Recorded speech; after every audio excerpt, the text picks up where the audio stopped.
There's another one. There's one. Good morning, fishing friends. Welcome to another episode. Finally got here about a half hour late because level B roads, flooding, and a whole bunch of craziness from the storms, tornadoes, insane rain that we've had. But we need it because so many of our lakes are low. But anyway, today, out fishing a local lake I haven't fished at all this year. Barely got here, thank goodness. So enough yapping, let's get on the water.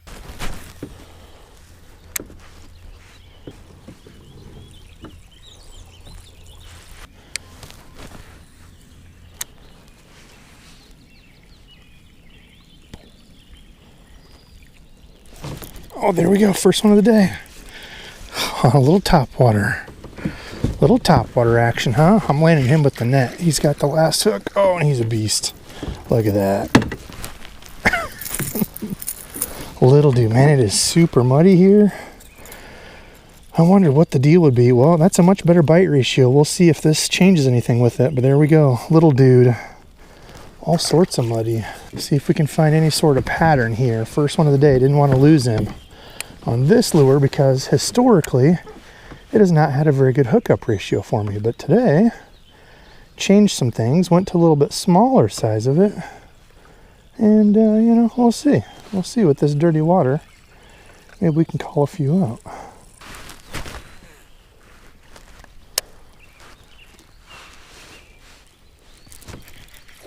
Oh, well, there we go. Second bite of the day and he came off.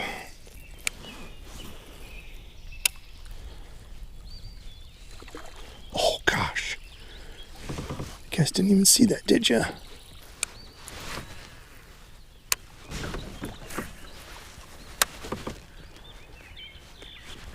There's one.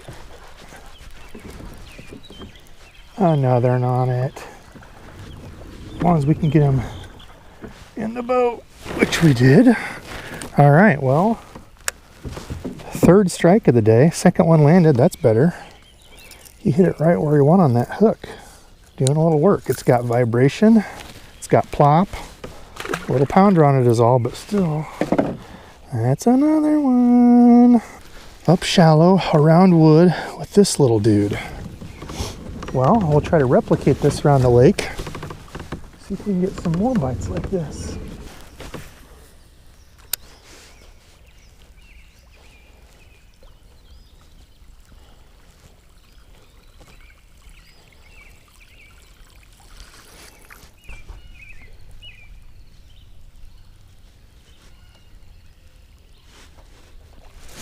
There we go. Another on it. Well, we found the little 1-pounders on this thing. Be another Debo Dink Fest. Had a few of those lately. Gotta make sure the channel holds true to not catching too many huge fish.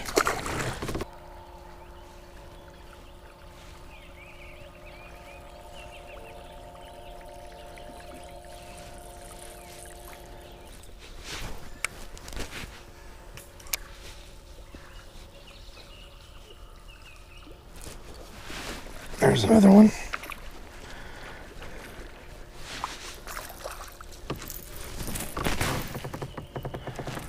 And again, it's a little dude. This is the Debo Dink Slayer right here. My goodness.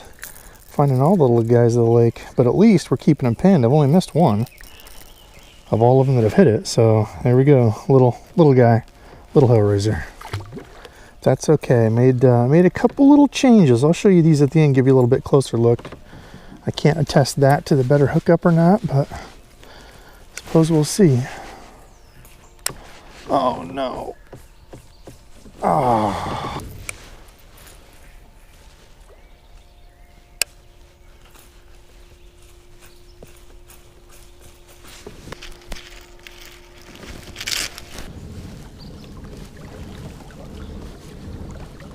Morning. Bunch of little ones. How about you?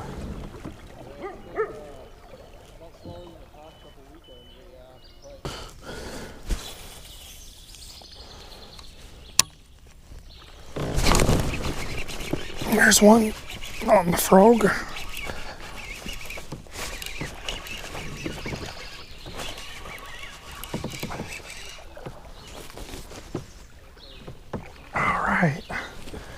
little dude on the frog. Guess it's a topwater morning. Hellraizer and a frog. I'll take that. There we go. A little popping frog action there. A little over a pound. But it's on a frog, so anything on a frog is fun, past fun to me.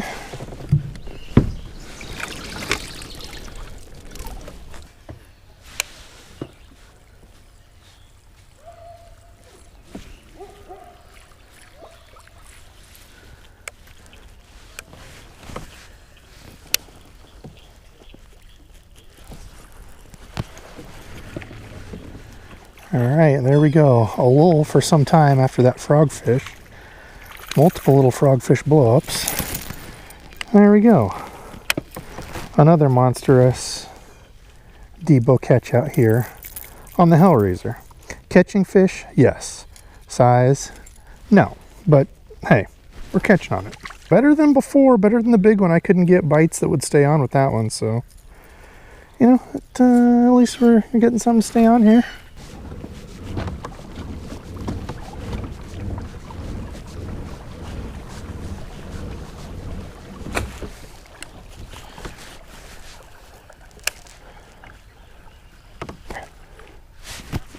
There's one.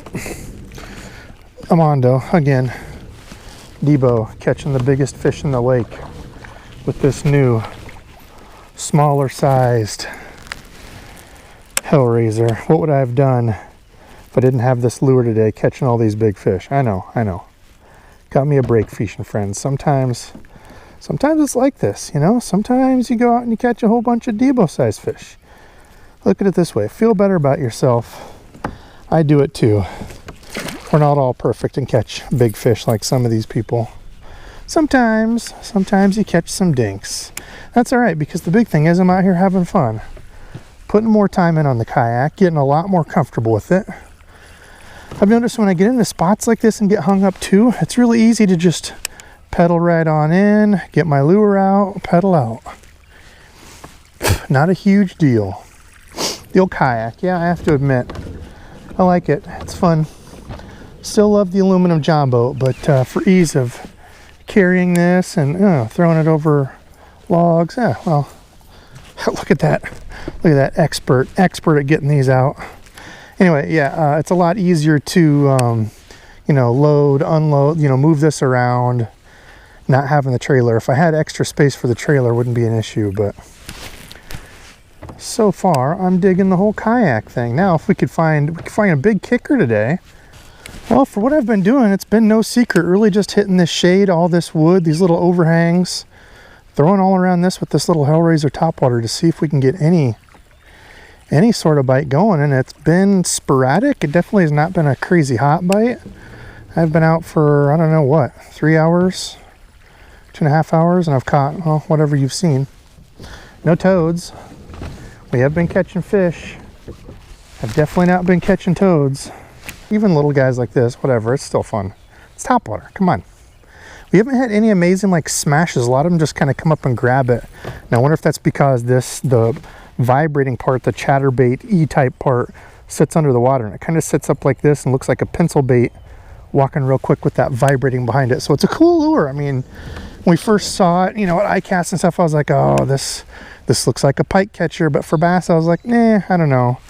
And it wasn't until that video I saw of Gramps throwing it, he caught a really good fish that day. I was like, actually, the action looks kind of cool on it. So I bought a couple, and I think the action is pretty neat. It's a neat little lure.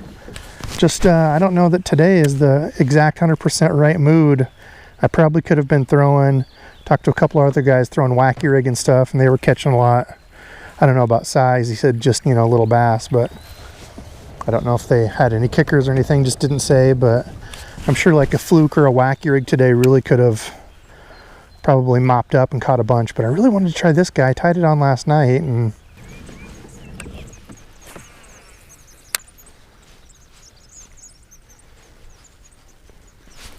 there's one. We're gonna come over here in the shade by some of this wood, make one last pass before we go. Look what I would have missed out on. Would have missed this behemoth sitting over there waiting. Big old fish right there. They just kind of come up and slurp the back of it. Haven't been crazy. Another little dude.